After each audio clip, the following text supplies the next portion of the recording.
Hey, Scout. Hey, Scout. You want to make a movie? Oh, he gets so excited. You want to make a movie? Look at that tail. You want to make a movie? Come on, let's go in the radio room. Oh, but first, look at my electric blue Aquarium. He's about the size. If he'd only turn sideways, he won't, because he's looking at us. He's about the size of my open hand. A little smaller. Is he not beautiful? He's an electric blue Aquarium. And not too many videos ago, I showed him to you guys. And I said, good luck, little fella. And the reason I said good luck, little fella, is he was about the size of my thumbnail. And, oh, he slipped through the slits in my overflow and ended up in the sump. Hang on. I have not made a video of this aquarium since setting it up. The last video I made of it was out in the garage when it was nothing more than a fluidics test platform for that sump filter and my Durso overflow. I need to make a video of this aquarium. It's a relatively healthy, it's exceedingly healthy, but it's a natural tank, and I'll talk about why. But that'll go on my channel where I've shown my other aquarium work called Fish-Eyed Food. Okay, let's go in the radio room. Come on, Scout. We got to show the fellas my HW-16 and talk about its restoration. Hang on, guys. So I guess the restoration on this HW-16's already begun. I'm not putting the top back on. I want to talk about right now the condition of it. What do I see? What I see when I look at it in terms of restoring it electrically and mechanically. And I'd like to talk about what a restoration is to me. And we'll talk about some of the component values in this Heathkit HW-16. So I'm going to park you on a tripod so I can quit shaking. Hang on. Yeah, before I get started, do you see something glaringly wrong in this view? Do you see something that one shall not do? Well, what about this Hallicrafter's S120, this vintage radio? Should it be on my workbench in such a position that I can scratch it all up? No, it shall not. Let me get it out of here. Hang on. The printed circuit board. This is the top view, of course. And there's not really too much going on here in terms of restoration electrically.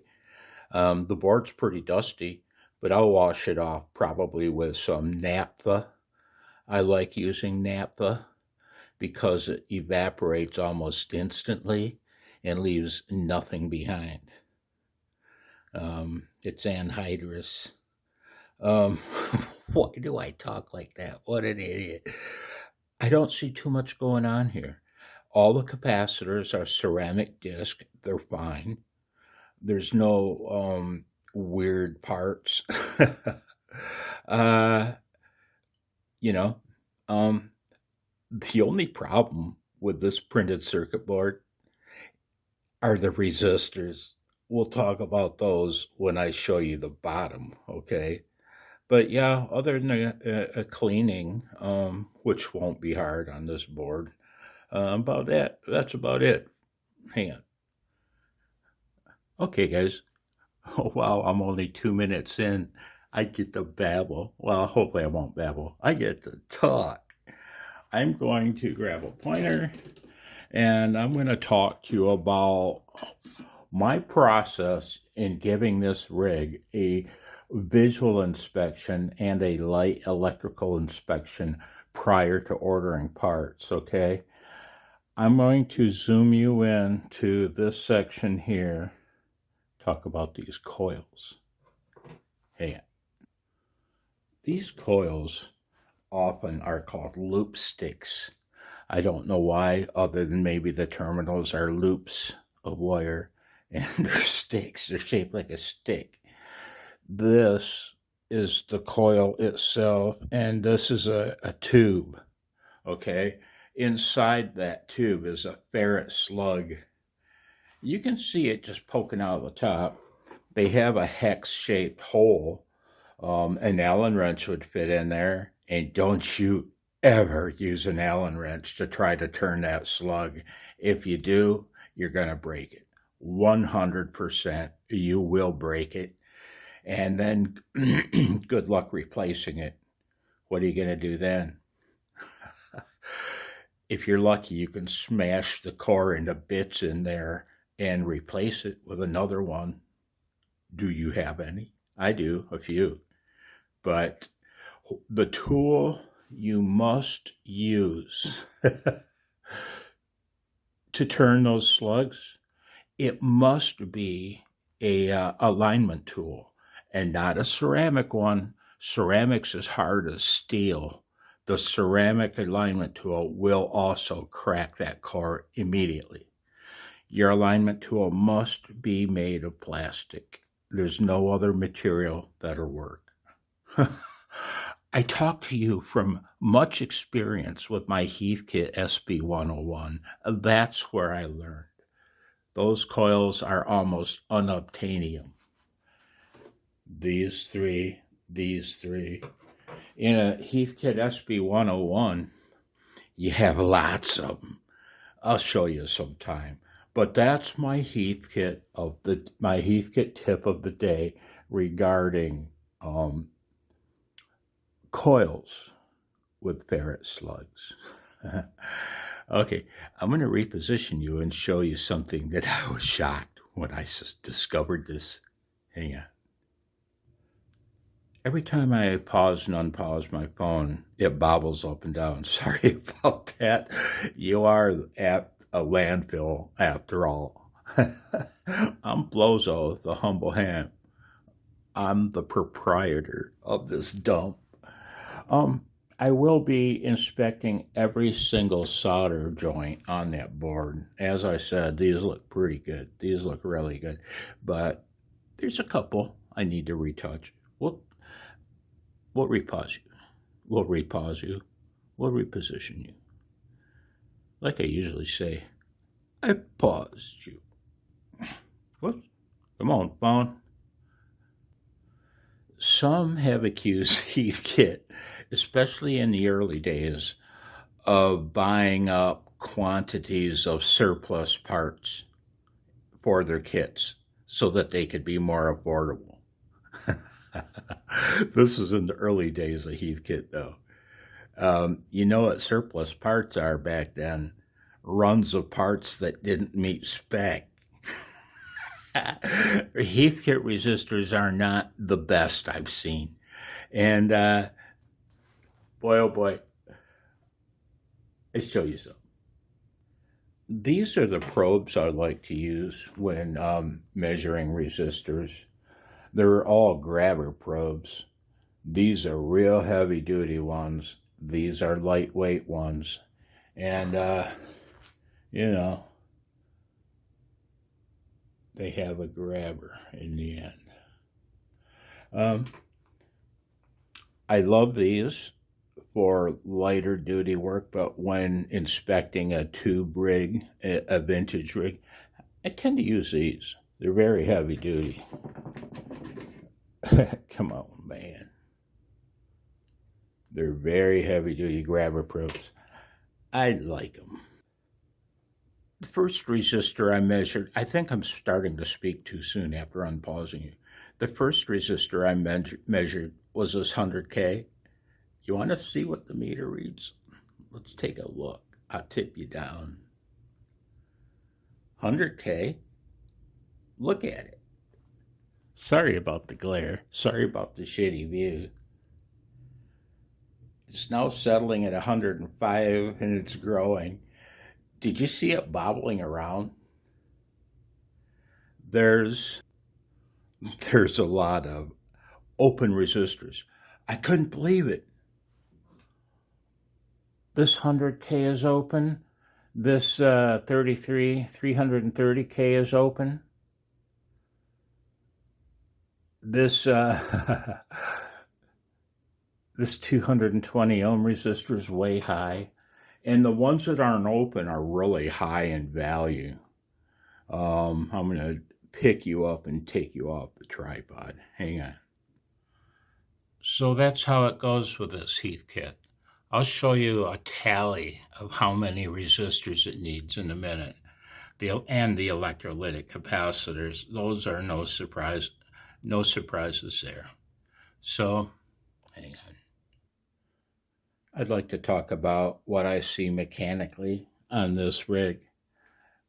This crystal socket has a little crack right here, and it's too bad. I don't want to zoom you in, but this crystal socket has a little crack on the bottom. It'll work fine, but if I can find one, I'll replace it. As far as operating the controls go, this is the on-off volume pot, and it works great. This is connected to a variable capacitor, and it's real stiff. The capacitor needs servicing, and the panel bushing needs cleaning and lubrication. This band switch, I can't turn it for you right now because the knob is taken off, but you can turn it, but it's very sluggish. It needs servicing. It needs lubrication in the proper places and contact maintenance. And maybe a tensioner adjustment. When I'm done with it, it'll turn great. And I'm going to show band switch servicing on the Heathkit radio. I'm going to make a separate video about that. I'm going to turn that knob over and position it such that you can see inside of it. Okay? Hang on. Okay, guys, I realized the last segment was really, really washed out and over bright. I forgot to adjust the brightness on my phone. Sorry. Sorry. On the bottom of this knob, do you see the crack? Right there. That is so very typical of a Heathkit knob. Usually this ring right here, usually there'll be a crack here, here, here. And yeah, usually cracks so bad, you can't operate the control. If it's a band switch, forget it. The knob will spin on the shaft. And so I don't try. And you know what I do to repair this knob? Sorry about my shadow, I'm walking behind you. I'll take a material and pack it into these spaces. Any material do. Cotton. There we go. Cotton works. Coffee filter material. Almost anything. And then I drop some drops of cyanoacrylic glue on it and harden it. And then your knob will, A, it'll last, hopefully forever. And B, you can now tighten down the set screw such that it operates the control. Okay? I got pretty lucky on this one. The tuning control is nice and smooth. It's not terribly stiff, but it needs to be clean. The panel bushing needs to be clean. And no doubt the capacitor needs servicing, the variable cap. But it works. And the scale looks nice. No discolorations. Nothing weird about it. So that's good. But I'm going to set you up now. Oh, God, we're 12 minutes in. And quickly show you how many parts it needs. A list. One moment. So, guys, let's wrap this up. It's already gotten way too long. And there's a tally of what this rig needs. It needs how many resistors? It needs 19 on the bottom, 34 on the printed circuit board. So what's that? It needs 53 resistors. The electrolytics, it needs 8 of them. No surprises here. It's what you'd expect. You know, I'm going to tip you down. And coils, cracked core. I talked about it. Resistors, out of tolerance and some open. Talked about them. That one I showed wasn't a good example. I think it is intermittent, and it went good. And then we saw the charging of a capacitor, but it's intermittent at a minimum. Talked about it. This is hook and loop, unsolder. I'm talking here about how to go about replacing all those resistors on the bottom, the point-to-point wiring ones. I'm going to talk about that in a separate video. It's kind of an important topic, more so when restoring an older unit, like a vintage AM broadcast band radio. Got to be careful, man. You got to be careful. And I'll also talk about a safety mod to this HW-16 in the next video. And I'm talking about on the electrical line cord, but you know, this is scary. I didn't talk about this, but I can mention it. Leads too close. In this radio, I found quite a few component leads that they looked like they were touching. They couldn't have been, or it wouldn't have worked. Maybe it did never work. Who knows?